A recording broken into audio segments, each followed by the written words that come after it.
सभी को प्रेम और भक्ति से भरा हुआ श्री कृष्ण का आशीर्वाद मिले। आज हम जिस विषय पर चर्चा करने जा रहे हैं वो है भाग्य का लेखा किसी का नहीं बदल सकता।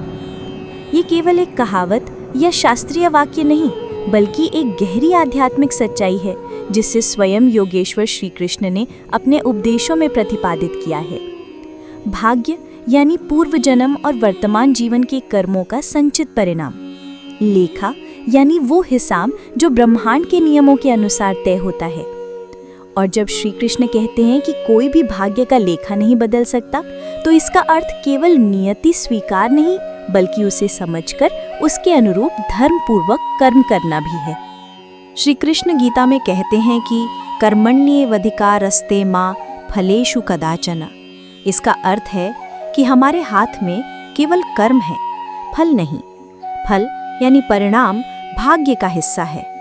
हमारा वर्तमान कर्म भी आने वाले समय के भाग्य का निर्माण करता है, लेकिन जो भाग्य बन चुका है वो उसी समय भोगना पड़ता है। श्री कृष्ण ने यह भी स्पष्ट किया कि भाग्य कोई अंधी व्यवस्था नहीं, बल्कि ये हमारे ही कर्मों की गूंज है जो हमें लौट कर मिलती है।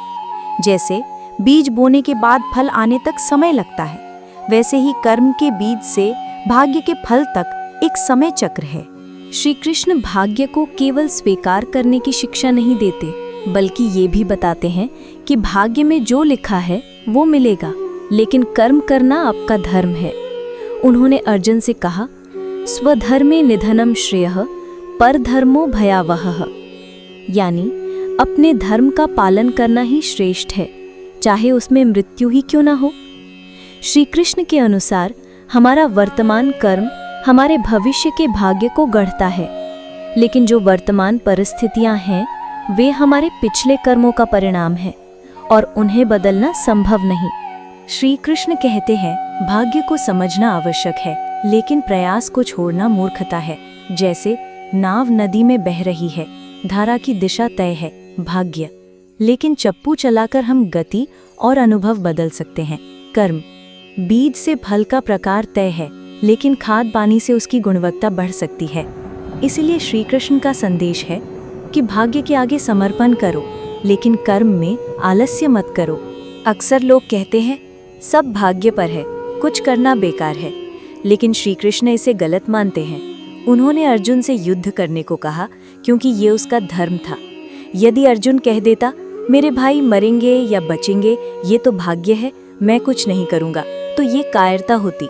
श्री कृष्ण स्पष्ट कहते हैं, मनुष्य अपने कर्म का अधिकारी है, फल का नहीं, लेकिन कर्म किए बिना फल भी नहीं मिलेगा। कर्म, फल, संस्कार, भाग्य। भाग्य, परिस्थितियां, नए कर्म, ये चक्र चलता रहता है। पिछले जन्म के कर्म आज का भाग्य बनते हैं और आज के कर्म अगले जन्म का भाग्य। इसलिए श्री कृष्ण का उपदेश है, भाग्य को बदलने का एकमात्र तरीका है आज धर्म पूर्वक कर्म करना। जो घट चुका है उसे बदलना संभव नहीं, उसमें दुखी होना व्यर्थ है। जो घट रहा है उसे शांति से स्वीकारो, यही योग है।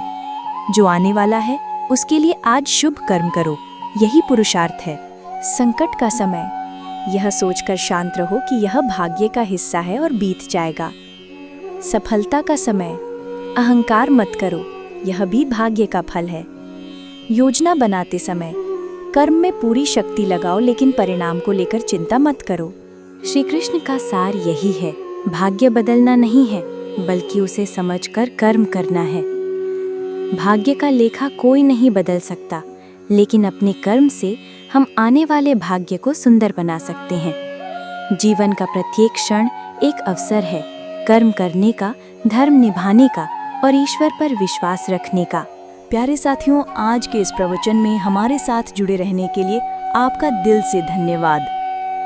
श्री कृष्ण की अमृत वाणी और लीलाएं हमें यही सिखाती हैं कि जीवन चाहे जैसा भी हो, भक्ति, सत्य और धर्म का मार्ग ही हमें सही मंजिल तक ले जाता है। हम अगले वीडियो में फिर मिलेंगे श्री कृष्ण के दिव्य ज्ञान और अद्भुत कथाओं के साथ।